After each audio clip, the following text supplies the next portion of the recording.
Section 110.26c2 of the National Electrical Code applies to the 4000 amp busway installation in the electrical closet of the high-rise. This section mandates that doors in electrical closets or rooms must open in the direction of egress, and panic hardware must be installed on these doors. The reasoning behind this requirement focuses on ensuring safety, particularly in emergency situations. Firstly, egress safety is paramount. In an emergency, it's critical that occupants can safely and quickly exit the building. Doors opening in the direction of egress enable faster and more efficient evacuation. Secondly, the 800 amp bus plugs and the 3 banks of meters within the electrical closet may pose tripping hazards or obstructions. By ensuring doors open towards egress, occupants are less likely to be blocked or hindered during an evacuation. Thirdly, high-rise buildings present unique safety challenges due to their height and potential for a large number of occupants.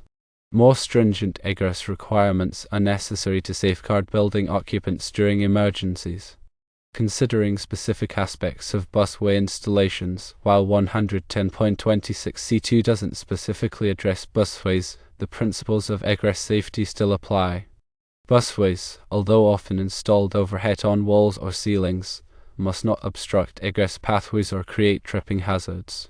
Regarding door requirements, it is crucial that doors are fire-rated and self-closing to contain fires. Panic bars must be installed on the doors to facilitate easy and rapid egress, especially when people may be rushing to escape. Doors must be sufficiently wide to accommodate the flow of occupants during an emergency. There are some other considerations to think about.